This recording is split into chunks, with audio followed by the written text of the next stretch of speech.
I've won this before. You just go Rot and Flesh Sheep, and every time he presses Flame Guard, you just turn on your corpse pile. What is it called? No. Looks like we're going to have a big battle in the side lanes, and you were speaking about mid as well. Pudge. Oh, they're going Lumir. Okay, Lumir. One more click. click. Bring him down. One more right click. They got him. Elmisho is going to be able to find first blood. Gardic might be able to get some revenge, but not enough to tick him out with the Arctic Burn just expiring. I'm almost certain. Top lane as well. Actually, a dead shot onto the Centaur, and kill for Beastcoast in this lane. Kill for Beastcoast in this lane. Oh yeah, of course. I mean, Ember's just a strong hero in general when he gets farmed. You do have a lot of stuns and silences on Beastcoast, so it's not like completely free lane. The tree. Oh, the bushwhack. No way. How did that clip just on the edge? Cold Embrace is going to be there, but of course it sets up for the spear. A lot of HP regen return from Lumi. He's just going to be forced to try and get as much damage out before his death, but they might turn to guard. Now Bushwhack is back up. They've got another round of the Akon shot. This is going to be a double kill for Beastcoast, and this bottom lane's going really well, and we saw previously top they were able to get a kill as well, so both side lanes from Beastcoast off to a great start. Supposed to win mid with this build, and the way he's kind of playing it. He's kind of just playing like a random punch mid. I'm also like, Blade Mill is not really a lane. Centaur. Dead shot back into the calling. Ano should be able to secure the kill. Another round of the Frostbite from Moose. Returns a bit frustrating, but I don't think it's going to matter in the end. A bottom lane as well. Is Gardic in trouble? Spear's going to be back up from Vitali. I think they saw with the creep, so it was a ping came out onto the remnant, so Lumpy's going to be able to connect onto the Winter Wyvern. PP just has to stand idly by and watch as Lumpy pump fake off the mark. And we might see an arena out from Vitali, and that'll be the case. So first one of the game is going to reward them another kill onto Gardic. This will be the third death from the Winter Wyvern early. Moose on some gold. He'll take the kill. They are rotating though. PP with the Arcane Rune's going to run into Elmisho. It's their first kill of the game. He's going to be able to find something. There we go. Nicely done. First kill. And really importantly, Genic is a decent level here from the Dark Below, so you're going to need that level 6 to be able to pump the extra damage into the Ember, because PP needs to be active with the supports, because his bottom lane, you've already shoved Lumi into the jungle, and now you're going to lose another support and give another stack over to Lumpy as well. The infinite scaling is the name of the game. And Morto, she's very patient. She will wait to use her ult until chains have been casted, as it does apply a basic dispel. So get out of jail free. Run straight into them. Let's see if they're going to have enough AoE damage, though. Ticking down, even with the piece gets the kill, though. Oh my god, another. And the Rhea. Is she going to live? They'll try and play around with the Terrorize. Vitali lands a spear where Moose has got the freezing field lined up for the damage, and Weta still lives through it all. I mean, the hook from Lumpy to get her to safety. Great reactions out of Beastcoast. I mean, instantly there with the teleports. Getting out of control really quick. Like, that was really a Hail Mary play they did on the Morta there. There's a chance it could have worked, right? And then it would have been good, but when you're behind and you do something like that and it goes poorly, it just catapults the game into the opposite direction. At least they will at least get marks. They'll go down. So that is something. Like, Centaur gets too tanky. But he's not tanky right now, that's for sure. No, not at all. Vitali and Lumpy going to be able to add another stack of Flesh Sheep as the infinite scaling will continue, and that is the 4th death for the Centaur as well. Alright, Centaur has Blink. But he's been glide here into silence. And he's looking mega dead. He's forced to block the ultimate. Meanwhile, inside the river, looks like Genic's going to go down as well. That was a hook. If there's one thing about jump in. Hang on. Look at the damage. Lumpy. Does he even want to turn? Terrorize going to be there. Dodge with the Your Scepter. And now the response from Beastcoast. They'll bring anyone to peek. He's here with the damage from Weta. The hook off the back of the respawn. Lumpy didn't die in the initial jump. And now with him alive, gets a big kill. Elmisho solos down Genic as well as now Beastcoast. When almost we saw the Pudge get blown up, not enough damage, currently lacking that from Infinity, and now another tier 1 tower will fall. This man is not going to be easy to kill. We saw previously how difficult that attempt was. Bottom lane, free kill onto Gardic. Rip. Yes, indeed. They've also run into the Ember. Wills from Vitali sets up. Frostbite's going to be there from Moose, and now into the hook. Man, this team is just rolling. Vitali wants to chase down Genic as well. Gonna get the Blink Spear back. He might even just be able to solo kill him, in fact. I mean, this Vitali Mars just off the range. Very, very close. Tip is not enough, but the sharpshooter is from El Misho. They took the enemy Tormentor. Shard given over to the Centaur. EP still trying to finish his items, but this is a full set of barracks, and it's for free. Maybe? Is it? Arcano? Looking for the jump. Oh, what a hook. Again, how does he land it all through to keep Peak alive? Now tries to turn with the Pierce to Veil. Meanwhile, the Dismember over to the left side, holding Lumi into place. It's not a bad Winter's Curse. Is it enough to get them away? Lumi is still gonna die. This is a man that takes the expression, like, you miss every shot you don't take, you know? He's just taking a lot of shots, and some of them hit, some of them don't. Vitali? But he hits the shots that he needs to. Oh, you didn't get the stun. But he fell. Yosef is going to be able to prevent the Stampede away. They're sticking around to take the fight on Infinity, but you're going to be down a Centaur, potentially down an Ursa as well. The initial jump was onto Vitali, but with his arena, it's going to say maybe gets Lumi. It will. Lumpy. Well, he chucks this hook out this time, and he's going to be rewarded. Drags back the Ursa. See if he's going to be able to get stronger or not. As long as the game doesn't end, he will get stronger. Lumpy? He's got a cheese. He's just sitting on the cheese right now. He's trying to bait people in with the cheese. It's gone? Oh. Dude, okay. Far out, man. The confidence from Lumpy. Another Vitali as well with a spear. I mean, they are just playing on an edge, but they know their limits to perfection by the looks of it on Beastcoast. Terrorize going to come out. Stampede off the back, the buyback, but they're going to be able to get down to the low ground. Arcana with a jump in, but Peak's going to be able to respond. Lumpy lines up the hook. There needs to be a follow-up. They'll stop the Dismember. In fact, it wasn't even used. Back up in a couple seconds, and the arena from Vitali holds all three into place. Lumi is going to try and do whatever he can. They're targeting down the Pudge, who still has Dismember. Lumi can't even get a right click off. Beastcoast just annihilates Infinity in this game one. It was not even close. 31-minute GG in the end.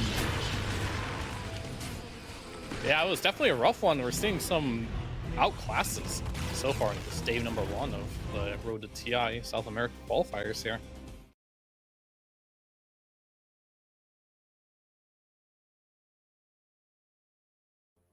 This hero got the Magic community. There you go. That checks that box. It is a hero that the healing ward is really good versus Zeus. You have all that spread damage, so that's going to be pretty nice to help the Leshrac out. Spamming it out. They both have stick, at least for Gardic and Lumiere, but you see the top lane, a lot of pressure being put on. We saw that bottom lane as well, a lot of pressure. Really, that hard camp pull, I think, helped out a lot. We're going to try and cast some spells onto the Brewmaster. Brew's okay, though. Oh, Misha's for sure dead here. Even bottom lane as well, Moose is taking a lot of damage. Genic trying to stack up the poison, but it means that the Weaver is just having a free fight. But yeah, normally you can just press W and kill that healing ward pretty easily. I'd actually go for the kill into her instead.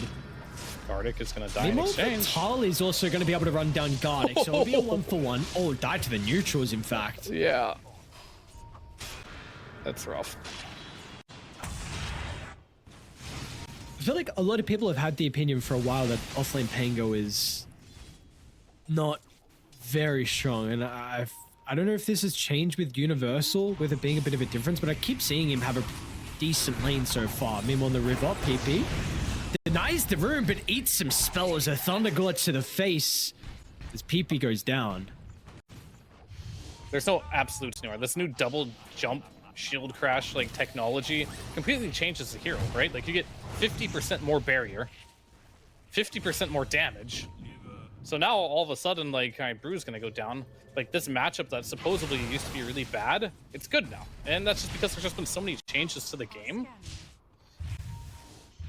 Making sure they get nothing here. And this Brew is definitely struggling a bit down in this bot lane. We're not gonna see a fast Radiance off this game at all. Gardic. Rotation from Vitali.